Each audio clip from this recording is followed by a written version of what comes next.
하나님 아버지, 우리를 도우시고 인도하셔서 오늘도 성령으로 말씀을 전하며 성령으로 말씀을 들으며 성령을 의지하여 기도에 성공하고 주 예수 그리스도의 은혜로 풍성케 되어지는 거룩한 심령들이 되게 하여 주시옵소서. 믿음으로 헌금한 손길들 위에 복을 주시고 주 앞에 행한 것을 기억하시며 연약하고 부족하여 하지 못한 것들을 위로하시고 용서하시되 새 힘을 더하사 우리를 소생케 하시는 복과 은혜로 또 충만케 되도록 역사하여 주시옵소서. 예수님의 이름으로 기도하였습니다. 아멘. 하나님의 말씀은 이사야서 57장 14절에서 21절까지 말씀을 함께 같이 합독하겠습니다. 이사야서 57장 14절에서 21절까지 말씀을 함께 같이 합독하겠습니다. 함께 읽습니다. 시작. 그가 말하기를 도두어 길을 수축하여 내 백성의 길에서 거치는 것을 제하여 버리라 하리라. 지극히 존귀하며 영원히 거하시며 거룩하다 이름하는 이가 이와 같이 말씀하시되 내가 높고 거룩한 곳에 있으며 또한 통회하고 마음이 겸손한 자와 함께 있나니 이는 겸손한 자의 영을 소생시키며 통회하는 자의 마음을 소생시키려 함이라. 내가 영원히 다투지 아니하며 내가 끊임없이 노하지 아니할 것은 내가 지은 그의 영과 혼이 내 앞에서 피곤할까 함이라. 그의 탐심의 죄악으로 말미암아 내가 노하여 그를 쳤으며 또 내 얼굴을 가리고 노하였으나 그가 아직도 패역하여 자기 마음의 길로 걸어가도다. 내가 그의 길을 보았은즉 그를 고쳐줄 것이라. 그를 인도하며 그와 그를 실파하는 자들에게 위로를 다시 얻게 하리라. 입술의 열매를 창조하는 자 여호와가 말하노라. 먼데 있는 자에게든지 가까운 데 있는 자에게든지 평강이 있을지어다. 평강이 있을지어다. 내가 그를 고치리라 하셨느니라. 그러나 악인은 평온함을 얻지 못하고 그 물이 진흙과 더러운 곳을 늘 솟구쳐내는 요동하는 바다와 같으니라. 내 하나님의 말씀에 악인에게는 평강이 없다 하셨느니라. 아멘. 우리 하나님은 우리를 소생케 하기를 원하시는 하나님이십니다. 우리가 잘 외우는 시편 23편 3절에 보면 우리 영혼을 소생시키시고 자기 이름을 위하여 의의 길로 인도하신다라고 그렇게 성경은 말하고 있죠. 이 소생케 하다라고 하는 말의 뜻은 우리가 잘 아는 대로 다시 살리다 이 말입니다. 그러니까 죽어가는 사람을 심폐소생술이라고 하죠. 막 인공호흡하는 거 말입니다. 그래서 다시 숨쉬게 하다, 다시 살아나게 하다. 이게 바로 이제 소생하다 하는 그런 말이에요. 우리가 흔히 말하는 이 구원이라고 하는 말이 다시 말하면 다시 살리다 하는 말이에요. 하나님께서 예수를 보내신 이유는 우리 영혼을 다시 살리시기 위함입니다. 그래서 로마서 8장에도 나와 있는 것처럼 너희 안에 하나님의 영, 예수의 영이 거하시면 몸은 죄로 인하여 죽은 것이나 영은 의를 인하여 다시 살았다 이렇게 말씀하시죠. 그래서 예수는 우리가 행한 것이 없어도 아무 공로가 없어도 예수께서 우리를 위하여 피 흘려 죽으시고 우리에게 은혜 베풀어 주신 그 근거로 우리 죽은 영혼을 다시 살려놓은 일을 하시는 것이 바로 예수세요. 그래서 우리는 예수의 은혜로 말미암아 구원을 얻었다라고 이렇게 말하는 거지요. 그런데 똑같은 로마서 8장에 이렇게 돼 있죠. 영은 살았지만 몸은 죽은 것이다. 그런데 예수를 죽은 자 가운데서 살리신 이의 영, 성령이 너희 안에 거하시면 뭐도 살리시리라? 너희 죽을 몸도 살리시리라. 이렇게 되어져 있죠. 그러니 우리가 지난주 주일 설교 들은 것을 좀 기억해 본다면 예수는 우리의 영혼을 이미 살려놓으신 분이시라면 성령이 우리 안에 풍성히 들어와 계신 분은 우리 죽을 몸을 살려내시려고 하는 것이죠. 마치 뇌에 피가 갑자기 멈춰서 문제가 있었던 사람이 살아나기는 살아났는데 손발을 쓰기 좀 어렵거나 언어에 문제가 있거나 할 수 있죠. 그런데 이것이 계속 물리치료도 받고 훈련을 하고 또 상태가 점점 좋아지고 기력이 회복이 되어지면 떨어졌던 기능들이 점점 정상으로 이렇게 회복되지 않습니까? 그게 이제 바로 소생이라 하는 말이에요. 그러니까는 예수의 피로 구원하였을 때에는 그냥 죽었던 자가 숨만 붙어 있는 것처럼 그렇게 산 자가 되었다면 성령은 진짜로 우리의 기능이 소생될 수 있도록 소생하시는 분이시라 하는 것이죠. 결국 예수가 오신 이유도 소생케 하기 위함이고 성령이 오신 이유도 소생케 하기 위함입니다. 우리가 말씀을 듣는 이유도 소생케 하기 위함이죠. 말씀을 우리 영의 양식이라고 하죠. 우리가 한 끼, 두 끼, 하루, 이틀 금식하면 무슨 말하죠? 배고파 죽겠다.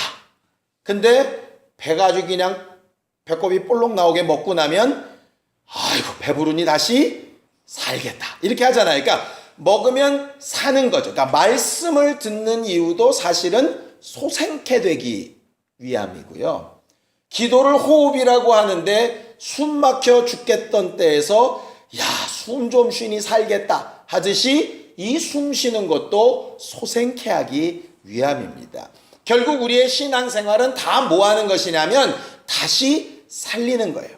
잃어버렸던 기능을 다시 살리는 것이고 잃어버렸던 감정을 다시 살리는 거예요. 잃어버렸던 감정을 살리려니까 과거에 미워했던 감정을 다시 살리라는 얘기는 아니겠죠?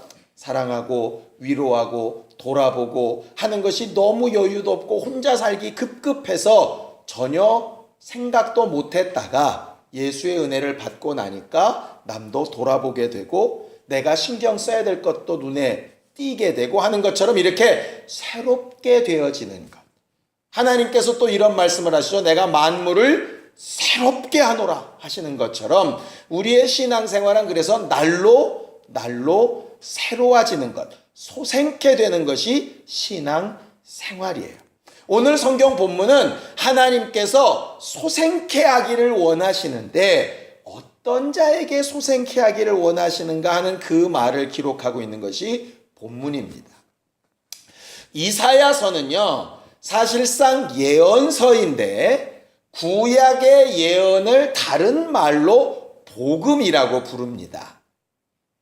우리가 잘 아는 것처럼 율법은 이런 하나님의 말씀 조항을 어기면 산다 죽는다 이게 율법이라면 예언은 너희들이 과거에 어긴 이 수많은 죄들을 살리시기 위하여 누가 올 거다, 메시아가 올 거다 라고 하는 복음이라 이 말이죠. 결국 이 이사야서는 복음에 가깝습니다. 특별히 오늘 읽은 57장은 더더군다나 복음에 가깝습니다. 어떻게 복음에 가까우냐? 지금 이 14절부터 21절까지를 누구한테 쓰고 있느냐 하면은요, 57장 1절부터 13절까지는 우상숭배하였던 이스라엘을 저주하시고 징계하시는 내용으로 되어져 있어요. 시간 내서 꼭 한번 읽어보시기를 바랍니다. 그런데 우상숭배하고 다른 신들에게 가서 엎드리고 하나님과 다른 신을 겸하여 섬기고 막 이러는 이스라엘 사람들에게 하나님께서 뭐라고 선언을 하시느냐? 우리가 읽은 바로 앞절 13절을 좀 보겠습니다. 13절 함께 읽습니다. 시작. 내가 부르짖을 때에 내가 모은 우상들에게 너를 구원하게 하라. 그것들은 다 바람에 날려가겠고 기운에 불려갈 것이로되 나를 의뢰하는 자는 땅을 차지하겠고 나의 거룩한 산을 기업으로 얻으리라. 이렇게 되어져 있죠. 무슨 얘기냐면 너희들이 우상을 신으로 알고 우상을 그렇게 찾아 구하니까 왜 나한테 와서 기도하고 구하냐? 니들이 섬기는 그 우상한테 가서 구원해 달라고 그래. 그 말씀을 하시는 거예요. 소위 삐지신 거죠. 이런 겁니다. 사랑하는 아들이 있는데 아들에게 여자친구가 생겼어요. 그랬더니 여자친구의 어머니를 이 녀석이 뭐라고 부르냐면 전화로 어머니 어머니 이래가면서 살갑게 막 통화를 하는 거죠. 그걸 듣고 있는 친어머니가 벨이 꼴리는 거예요. 그래서 이러고 있는데 엄마 밥 줘. 그러니까 왜 내가 네 엄마냐? 그 전화에 그 어머니한테 차려달라 그래라. 이거예요. 이제 이 말씀이에요. 사실 우리가 구약을 통해서 잘 배운 게 뭡니까? 하나님은 뭐 하시는 하나님? 질투하시는 하나님. 왜? 너무 사랑하시다 보니까 질투하시는 하나님. 또 죄에 대해서만큼은 아주 3, 4대까지 이르러 갚겠다고 아주 맹세하신 하나님. 하나님을 거부하고 망령되어 일컫는 자에게는 결단코 죄 없다 하지 않겠다 하신 하나님. 이제 그런 하나님이 삐지셨으니 이제 난리가 난 것이죠. 우리가 흔히 잘 알고 있는 대로 하나님께서 이 정도로 삐지셨으면 뭐를 역사하실까요?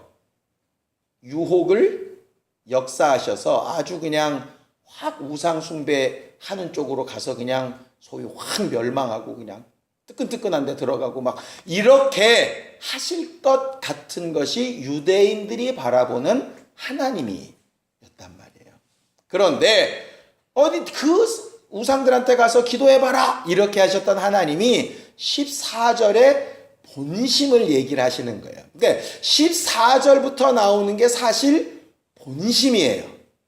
자, 14절을 읽어보겠습니다. 함께 읽습니다. 시작. 그가 말하기를, 여기서 말하는 그가 누굴까요? 하나님이요. 그러니까 이사야가 지금 말을 하는 거니까 그렇게 거기 가서 해봐라 그러셔놓고 하나님은 말하기를 내게, 선지자인 내게 뭐라 그러시느냐? 도두어 길을 수축하라. 이게 뭐냐면 길을 잘 탄탄하고 평탄하게 이렇게 만들어 가지고 아주 고속도로처럼 잘 갈 수 있는 길을 만들라는 거예요. 근데 어떤 길이냐? 앞에 거치는 것이 없는 길. 그러니까 하나님을 오해하지 마시길 바라는 게 뭐냐면 막 죄악 가운데 막 계속 가면 유혹을 역사하시긴 하시는데요. 유혹을 역사하셔가지고 죽어버려라가 본심이 아니라는 거예요.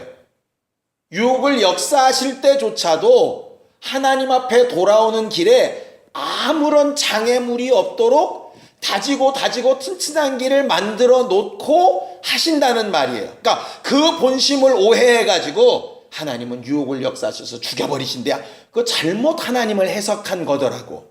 오늘 내용을 보면 그 내용은 도두고 길을 수축하여서 그 앞에 거치는 장애물이 하나도 없게 하라 이 말이에요. 그러니까 결국 이 내용이죠. 하나님을 대신해서 하나님의 일꾼이 성질이 나는 경우 있지 않겠습니까? 그러니까 니들 그따위로 하면 막 이렇게 협박을 하고 싶을 때가 있는데 하나님 마음에 안 드는 거예요. 예를 들면 하나님이 부모님이라면 부모님이 동생을 막 야단쳤어요. 그러면 형이나 누나가 어떻게 해줘야 될까? 방에 가서 야, 아버지가 네가 미워서 그런 거 아니야. 너 잘 되라 그런 거잖아. 절대 오해하지 마. 이래야 되는데 네, 너 그럴 줄 알았다. 넌 참 아버지니까 참은 거야. 너 나 같았으면 너 다리 몽둥이 분질러졌어. 이러면 동생이야 또 뭐 기분 나쁘겠지만 아버지는 어떨까? 우리 큰놈 잘한다. 이럴까? 절대로 안 그렇단 말이에요. 그런데 그런 식으로 사실 오해를 하는 부분들이 있다 이 말이죠. 하나님이 징계하시고 아프게 하실 때는 어쩔 수 없는 선택을 하셨을 때이지 본심이 절대 아니라고 하는 거. 그거를 절대 오해하지 말아야 돼. 우리가 몇 주 전에도 금요기도회 때 한번 봤죠. 하나님의 모든 일은 선한 뜻이라고 우리가 인정하고 시작해야 된다 이 말이죠. 선한 뜻이라고. 육체의 부모는 선한 뜻이라고 알고 했지만 능력이나 지식의 한계가 있어서 선하다고 했는데 악하게 될 수 있을지 모르지만 하나님은 그렇지 않다 이 말이죠. 그러니 하나님의 선하심을 인정하듯이 하나님이 비록 13절처럼 우리의 삶에 말씀하시는 것 같고 우리의 환경에 그렇게 역사하시는 것 같아 보일지라도, 혹 어떤 사람은 너 이렇게 된 것이 지금 이 상황이 그 죄 때문에 당연하다고 이렇게 저주하듯이 혹 말할지라도 거기에 마음 뺏겨서 안 돼, 끝났어, 이렇게 할 사람이 아니라 하나님의 본심을 시온의 대로처럼 다져놓은 그 길대로 찾아가야 되는 것이 우리들이라 이 말이죠. 자, 그 다음에 15절을 좀 보겠습니다. 함께 읽죠. 시작. 지극히 존귀하며 영원히 거하시며 거룩하다 이름하는 이가 이와 같이 말씀하시되 내가 높고 거룩한 곳에 있으며 또한 통회하고 마음이 겸손한 자와 함께 있나니. 그래서 이게 무슨 말이냐면 나는 거룩하고 영원하며 생명이 풍성하고 높으신 하나님이라 늘상 높고 거룩하고 대단한 곳에만 있는 것이 아니라는 거예요. 낮고 힘들어하고 괴로워하고 아파하는 그 자리에도 내가 함께 있다는 거예요. 왜 그 자리에 함께 있냐면요, 높고 계신 하나님이 하나님의 품속에 있었던 그 독생자가 왜 낮고 낮은 인간의 모습으로 죄인의 모양으로 왜 내려오셔서 우리와 함께 하시냐 이 말이에요.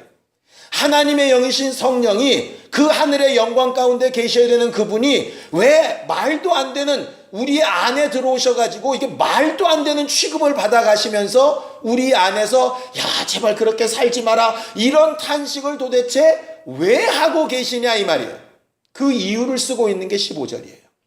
그 이유가 뭡니까? 이렇게 되어 있죠. 겸손한 자의 영을 소생시키고 통회하는 자의 마음을 소생시키기 위해서. 내가 너희를 다시 살리는 일이라면 높고 높은 보좌도 내가 놔두고 내려올 수 있어. 너희가 살아날 수만 있다면 나는 내 아들이라도 내놓을 수 있어. 너희가 살아나는 것만 된다면 내 영이라도, 예수님조차도 함부로 할 수 없는 그 영이라도 마구간보다도 못한 너희 심령 안에 내가 넣어줄 수 있어. 살아날 수만 있다면. 그거예요. 진짜 아버지의 심령 아닙니까? 내 아이만 살 수 있다면, 내 아이 병만 고칠 수 있다면 내 목숨이라도 내놓지 뭐. 그게 하나님의 마음인 거예요. 우리의 마음이 그렇기 때문에 하나님께서 그 마음을 빗대신 게 아니고요, 본래 하나님의 마음이 그렇기 때문에 그 마음을 우리 아버지들한테 준 거예요. 그런데 이 자식들이 그걸 오해하는 거지. 내가 잘못했으니 우리 아버지는 나를 징계할 거야. 내가 이렇게 험한 일을 하고 이렇게 내가 죄를 많이 지고 오랫동안 지고 많이 어그러졌으니 유혹을 역사하셔서 나 같은 건 이제 끝장내실 거야. 천만에. 하나님에 대한 오해예요. 그 말은 멸망시키지 않는다, 심판하지 않는다 그 말이 아니에요. 공의로우신 하나님이라 심판하실 수밖에 없는데 본심이 그렇지 않다 이 말이죠. 진짜 아버지라면 자식을 회초리 때려서 종아리에 이 회초리 자국이 빨갛게 날 때 본인의 마음에 더 큰 상처가 나야 사실은 정상이죠. 하나님의 마음이 그렇다는 걸 오해하지 말라. 근데 이스라엘 사람들이 그걸 오해한 거예요. 하나님이 자기를 버리셨다. 하나님이 자기들을 이제 완전히 쳐다보지 않으신다고. 아니요. 쳐다보지 않으신 것 같고 귀를 닫아 안 들으시는 것 같고 어쩔 때는 하늘이 막 진짜 노타늘처럼 꽉 막힌 것 같을지라도 그의 마음은 그게 아니라. 하나님이 그 하늘 높은 곳에서 이 낮은 땅까지 함께 거하시는 이유는 단 하나예요. 우리를 살릴 수만 있다. 결국 하나님은 아들을 내어놓고 성령을 내어놓고 우리를 살리기를 원하시는데, 소생케 되기를 원하시는데 우리가 안 하면 어떻게 되겠어요? 예를 들어 모든 희생을 다 해가지고 학교에 들여보내고 모든 막 돈을 다 들여가지고 병을 고쳐놨더니 이렇게 생겨 살아 뭐해? 그리고 만약에 얘가 자살해버리면 그 부모는 어떻게 되는 거예요? 그러니까 가장 대못을 박는 거죠. 하나님 입장에서 가장 미워하시는 것이 그래서 바로 그 부분이에요. 하나님의 마음을 오해하는 거. 그래서 하나님을 알라. 좀 나를 좀 힘써 좀 알아달라. 아들을 보내셨까지라도 하나님을 좀 알아달라고 하는 거죠. 뭐가 아쉬워서? 그냥 우리를 사랑하신 그 사랑으로 함께 교제하고 함께 하기를 원하시는 게 하나님이시죠. 그 하나님이 이렇게 말씀하시는 겁니다. 16절입니다. 함께 읽죠. 시작. 내가 영원히 다투지 아니하며 내가 끊임없이 노하지 아니할 것은 내가 지은 그의 영과 혼이 내 앞에서 피곤할까 함이라 그랬어요. 여기서 말한 피곤하다 하는 말은요, 힘들어서 포기하다 이런 뜻이에요. 힘쓰다 보니까 너무 힘드니까 몰라 이거 된 거 말이에요. 이게 이제 피곤하다라는 뜻인데요. 하나님께서 징계도 하시고 야단도 치시고 미워하시는 것 같기도 하시고 외면하시는 것 같기도 하신데 영원토록 하지 않고 끝까지 하는 이유는 뭐냐면 그렇게 했다가는 진짜 포기해버릴 테니까. 그러니까 포기하지 않을 만큼만 하시는 거예요. 그걸 다른 말로 우리를 시험하시되 감당할 만한 시험까지만 하시는 거예요. 그러니까 그 마음에 늘 있는 거예요. 이래갖고 이 녀석이 포기해버리면 어떡하지? 이게 있는 거예요. 반대로 얘기하면 하나님의 마음에 끝까지 붙어있는 것은 단 하나예요. 포기하지만 않으면 돼요. 그래서 성경은 얘기하죠. 너희가 피곤하여 낙심하지만 않으면 때가 이르면 거둔다 하시는 말씀이 그 말씀이에요. 기도하고 피곤하여 낙심하지 않기를 원하시는 거고요. 하나님께서 좀 깨닫고 정신을 차리라고 만약에라도 때리시고 징계하셨다면 낙심하여 피곤하여 스스로 포기하지 않기를 원하시는 게 하나님이세요. 그런데 사람들은 흔히 너 끝났어. 네가 무슨 가망성이 있을 것 같아. 이렇게 함부로 말하기도 하고 자기에 대해서도 그렇게 하는 거죠. 결국 하나님이 가장 싫어하시는 부분이에요. 자, 그 뒤에 17절을 보겠습니다. 그렇게까지라도 하나님은 하고 계신데 사람은 어떠냐? 시작. 그의 탐심의 죄악으로 말미암아 내가 노하여 그를 쳤으며 또 내 얼굴을 가리고 노하였으나 그가 아직도 패역하여 자기 마음의 길로 걸어갔도다. 하나님께서 야단도 쳐보고 징계도 해보시고 화도 내보시고 했는데 이것들이 정신 못 차리고 계속 그 길로 가. 그럼 우리는 지금까지 어떻게 하나님을 알았냐면 그래? 그럼 나도 이제 몰라. 이러실 것 같은데 그 다음 절은 전혀 우리가 아는 하나님과 다른 하나님이에요. 자, 18절 시작. 내가 그의 길을 보았은즉 그를 고쳐줄 것이라. 그를 인도하여 그와 그를 슬퍼하는 자들에게 위로를 다시 얻게 하리라. 그 길을 아신다는 게 뭡니까? 그 길을 보았다는 얘기가 그대로 계속 가면 아예 진짜 망해버릴 걸 알기 때문에 야단도 치고 깨닫게 하다가도 그것마저도 안 되면 강제적으로라도 내가 고치겠다 이 말이에요. 강제적으로라도 고치겠다. 이 말을 오해하지 마십시오. 그러면 내가 계속 버팅기고 개기고 있으면 하나님께서 알아서 고쳐주시게 이 말이 아니라 그럴 만큼 하나님은 일방적으로 하시지 않는데 일방적으로 하실 만큼 멸망은 원하지 않으신다 이 말이에요. 그래서 그들을 슬퍼하는 자들에게도 위로로 다시 회복하기를 원하신다는 이게 하나님의 마음이에요. 그리고 19절 보시죠. 이 말은 어떤 것이냐? 19절 시작. 입술의 열매를 창조하는 자 여호와가 말하노라. 먼 데 있는 자에게든지 가까운 데 있는 자에게든지 평강이 있을지어다. 평강이 있을지어다. 내가 그를 고치리라 하셨느니라. 그들이 고칠 힘이 없고 돌이킬 힘이 없고 바꿀 힘이 없어도 내가 그를 고치겠다. 평강이 있을지어다. 평강이 있을지어다. 명령해서라도 내가 고치겠다. 예수께서 똑같이 하셨죠. 예수를 부인하고 예수를 버리고 도망가고 지들끼리 모여서 숨어있고 하는 곳에 들어오셔서 너희에게 평강이 있을지어다. 너희들 잘못하고 어긋난 거 내 다 안다. 너무 두려워하지 마라. 그것 때문에 내가 너 대신 죽은 거 아니냐? 평안해.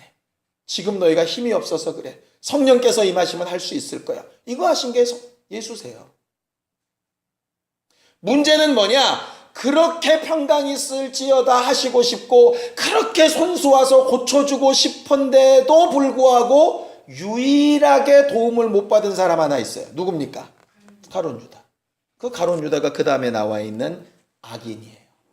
악인은 평온함을 얻지 못하고 그 물이 진흙과 더러운 곳을 늘 솟구쳐내는 요동하는 바다 같아서 하나님의 말씀에도 악인에게는 평강이 없다 하셨어요. 여기서 말하는 그 악인이 뭘까요? 예수를 팔아서 악인일까요? 자살을 해서 악인일까요? 여기서 말하는 악인은 뭐냐면요, 15절에 나오는 하나님이 심령을 소생시키기 위하여 하실 때 유일하게 우리에게 요구하시는 것을 하지 않는 사람이란 뜻이에요. 여기 보면 하나님이 가르치시고 때리시고 야단도 치시는데 너희들이 깨달아 돌이키지 않고 계속 고집혀 그 길로 가면 내가 일방적으로라도 고쳐줄게, 이렇게 하셨어요. 근데 누구에게 그렇게 하신다고 되어 있느냐? 조건은 딱 하나밖에 없어요. 내 말을 잘 못 알아들어도, 너희 삶을 다 고치지 못했어도, 성령 충만하지 못해도, 여러 가지 능력도 부족하고 고집도 여전히 세고 여전히 승질머리도 더럽고 막 그렇게 살아도 오직 하나만 있으면 내가 소생시켜줄게. 그게 뭐예요? 15절에 겸손한 자의 영을 소생시키시고 통회하는 자의 마음을 소생시키신다. 악한 자는 누구냐면 겸손하지 않은 영, 통회하지 않는 심령, 이 말이에요. 결국 하나님께서 우리에게 최소한 요구하시는 것이 뭐냐면 겸손한 마음, 통회하는 심령이에요. 그래서 시편에도 이렇게 얘기하죠. 하나님이 구하시는 제사는 상한 심령이라고. 하나님께서 그를 멸시치 않으실 거라고 이렇게 돼 있어요. 심령이 가난한 자는 복이 있다라고도 말씀하세요. 결국 무슨 얘기냐 하면요, 탐심이 있을 수도 있고 고집이 있을 수도 있고 성질이 더러울 수도 있고 옛습관이 아직 못 버릴 수도 있고 여러 가지가 있을 수 있어요. 그런데 뭐만 하면 소생이 가능하냐? 겸손하고 통회하고자 하는 마음만 있으면 돼요. 그런데 가룟 유다는 그게 없었어요. 스스로 뉘우쳐서 스스로 자기를 책임지려 하지 통회하고 겸손히 예수 앞에 무릎 꿇으려고 하는 마음이 없는 거예요. 기도가 뭡니까? 하나님의 도움 없이 살 수 없다고 고백하는 가장 겸손한 일이 기도입니다. 기도는 우리의 죄를 회개하는 것에서부터 출발하는 것이 우리의 기도입니다. 그래서 예수께서 옳다 하신 기도, 세리의 기도 기억나죠? 내가 주 앞에 이거 했습니다, 저거 했습니다. 하나도 하나님과 상달되는 기도가 아니에요. 단 하나의 기도. 하나님, 나는 하늘을 우러러볼 수도 없는 죄인입니다. 그러면 하나님은 얼마든지 살리실 수 있어요. 아직 탐심을 버리지 못했어도 살리실 수 있어요. 문제가 많은 사람이라도 살리실 수 있어요. 살인 강도 아니라 누가 봐도 용서 못할 그런 죄 가운데서라도 하나님은 얼마든지 소생시켜 살리실 수 있어요. 그런데 단 두 가지. 겸손한 영과 통회하는 심령이 없으면 그는 악한 자라. 아무리 평강 있을지어다 하나님이 말씀하셔도 그 입술의 열매가 맺혀지지가 않는 거죠. 결국 우리의 기도는 두 가지만 하면 돼요. 겸손한 마음과 통회하는 심령. 그 두 가지만 있으면 우리는 어떤 길에서도 살아나올 수 있어요. 하나님께서 어떤 방법으로도 우리를 회복시키시고 소생시키실 거예요.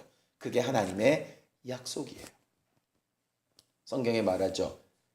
하나님의 아들을 아끼지 아니하셨는데 뭘 더 아끼시겠냐? 단 하나. 그 예수를 받아들일 때 그 겸손함과 통회함만 있으면 우리는 주님 나라 갈 때까지 어떠한 상황과 형편 앞에서도 하나님 앞에 떠나가지 않을 수 있어요. 그런데 다른 것을 아무리 다 잘했을지라도 그 두 가지가 없으면 하나님 앞에서는 끝이에요. 하나님의 가르침도, 하나님의 평강도, 하나님의 위로도, 심지어는 예수의 피조차도 거기에는 아무런 능력이 없어요. 얼마나 무섭고 반대로 하면 소망이 되는 얘기입니까? 우리가 해야 될 단 두 가지를 잘 기억하고 기도에 성공한 우리 모두가 되기를 예수님의 이름으로 축원합니다. 시간 함께 같이 기도하겠습니다.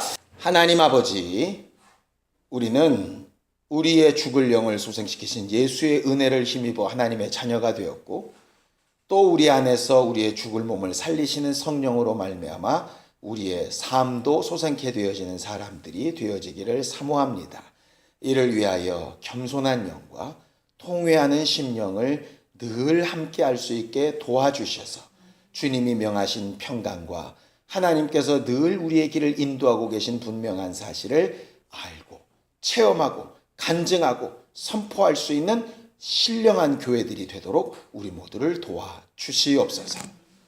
이제는 우리 주 예수 그리스도의 은혜와 하나님 아버지의 극진하신 사랑과 성령님의 감동하시고 역사하시는 분명한 증거가 겸손한 심령으로 주의 도우심을 얻기를 원하는 우리 모두 위에 이제부터 영원까지 함께 있을지어다. 아멘.